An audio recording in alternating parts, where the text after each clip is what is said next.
है या उससे आप सहमत तो नहीं होंगी, लेकिन इसके पीछे क्या देखती हैं? देखिए, सीधी सी बात है, उत्तर प्रदेश की राजनीति में जो चल रहा है भारतीय जनता पार्टी के अंदर, वो उत्तर प्रदेश की जनता जानती है। अजय बिष्ट जी को कितनी बारी दिल्ली बुलाया गया मुलाकात करने के लिए प्रधानमंत्री के साथ, वो आए नहीं। और ये हाल हो गया कि प्रधानमंत्री की तस्वीर को भी उत्तर प्रदेश के अखबारों में जो एडवर्टाइजमेंट होते हैं उससे मोदी जी का जो छवि उसको उड़ा दिया गया। ये बात हम सब जानते हैं। Deputy chief minister Uttar Pradesh के और अजय बिष्ट जी माननीय मुख्यमंत्री, उनके बीच में क्या चल रहा है ये भी उत्तर प्रदेश की जनता जानती है। आप जरूर चुनाव की तैयारी करना चाहिए, पर फैक्ट इज कि घर के अंदर जो लड़ाई चल रही है वो अब जनता के सामने है। अजय बिष्ट। मैं ये सवाल कई बार कांग्रेस प्रवक्ताओं से पूछना चाहता था, मैं उसका जवाब आज पूछ ही लूं आपसे। बार बार कांग्रेस के प्रवक्ता उत्तर प्रदेश के मुख्यमंत्री को जिस नाम से वो जाने जाते हैं आज, योगी आदित्यनाथ, उससे क्यों नहीं बुलाते हैं? क्यों उनका पुराना नाम, उनके इस पंथ में आने से पहले का नाम अजय सिंह बिष्ट, वो आप लोग उससे उनको बुलाते हैं? सुष्मिता जी, सीधी सी बात है, जिनका नाम जो है उसी नाम से बुलाते हैं। अजय बिष्ट जी ने कहीं इनकार किया क्या? उनका नाम अजय बिष्ट है। आप इलेक्शन कमीशन ऑफ इंडिया जिस ऑर्डर के तहत अजय बिष्ट जी को बैन किया गया था उसमें भी अजय बिष्ट का नाम लिखा था इलेक्शन कमीशन ऑफ इंडिया ने। तो ये सवाल कांग्रेस पार्टी के प्रवक्ता से क्यों कर रहे हैं? नहीं, मैंने तो सिर्फ ये कहा पूरी दुनिया उनको योगी आदित्यनाथ ही बुलाती है, लेकिन कांग्रेस का कोई आदमी उनको इस नाम से नहीं बुलाना चाहता।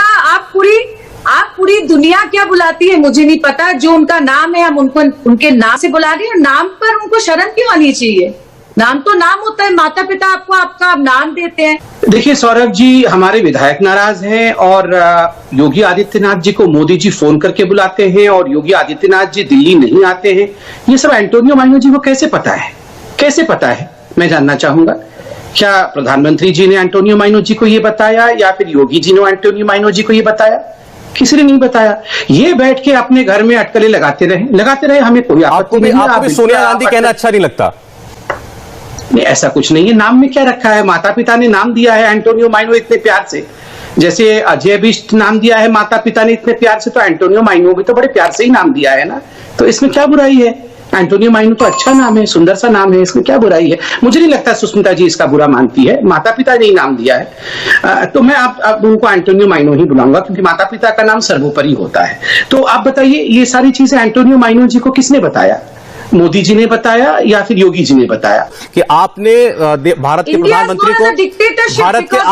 प्रधानमंत्री को फैसिस्ट कह रही है और डिक्टेटर कह रही है, ठीक है, बोलिए। बिल्कुल कह रही हूँ संबित पात्रा। चलिए, अब मैंने पूरा सुना और देखिए सौरभ जी, मैं एक व्यक्तिगत कन्फेशन करना चाहता हूँ। मैं ये कन्फेशन करना चाहता हूँ, कितना मुश्किल होता है ये सब सुन के शांत रहना और बिल्कुल मुस्कुराते रहना, जब कहा जाता है कि भारतवर्ष आज एक डिक्टेटोरियल कंट्री हो गया है और भारतवर्ष के जो राष्ट्राध्यक्ष हैं वो एक फासिस्ट हैं और वो डिक्टेटर है। मैं आपको बताता हूँ फासिस्ट और डिक्टेटर क्या होता है। सुष्मिता देव जी तो एक बड़ी नेत्री है कांग्रेस पार्टी की, संजय निरुपम भी उन्हीं के कद के नेता है, और संजय निरुपम जी कांग्रेस दर्शन, कांग्रेस पार्टी की जो मुखपत्र है, कांग्रेस पार्टी का जो पत्रिका है उसका नाम है कांग्रेस दर्शन।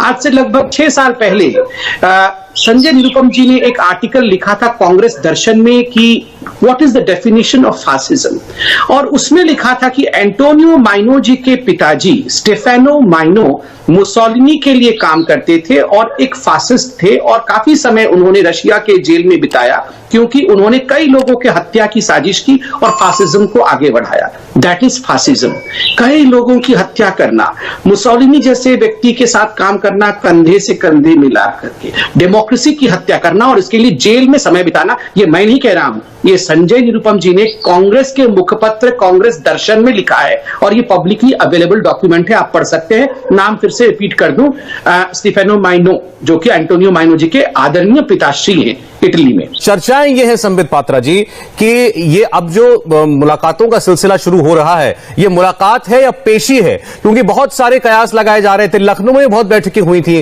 कहा जा रहा था सब कुछ ठीक नहीं है दिल्ली और लखनऊ के बीच में। देखिए सौरभ जी, आपने पेशी शब्द का इस्तेमाल किया। पेशी केवल दरबार में होता है, पेशी कभी भी जहां तक परिवार का हिस्सा है, परिवार में पेशी कभी नहीं होता है। भारतीय जनता पार्टी में हम मानते हैं कि परिवार ही पार्टी है, और ठीक उसके विपरीत कांग्रेस में परिवार ही पार्टी है। इन दोनों में फर्क होता है। हमारे यहाँ पार्टी ही परिवार है, तो इसलिए हमारे यहाँ पेशी नहीं होती है। और स्वाभाविक है, चुनाव का एक माहौल है। चुनाव 6 महीने बाद चुनाव देखने को मिलेगा 5 राज्यों में। उत्तर प्रदेश में चुनाव होगा, तो स्वाभाविक है उत्तर प्रदेश के माननीय मुख्यमंत्री अगर दिल्ली में हैं, दिल्ली में अपने पार्टी के अध्यक्ष से मिल रहे हैं, प्रधानमंत्री जी से मिलने की बात आपने कही है, उनसे मिल रहे हैं, तो इसमें क्या बुराई है। तैयारी करना कोई डिमेरिट नहीं है, तैयारी नहीं करना डिमेरिट है।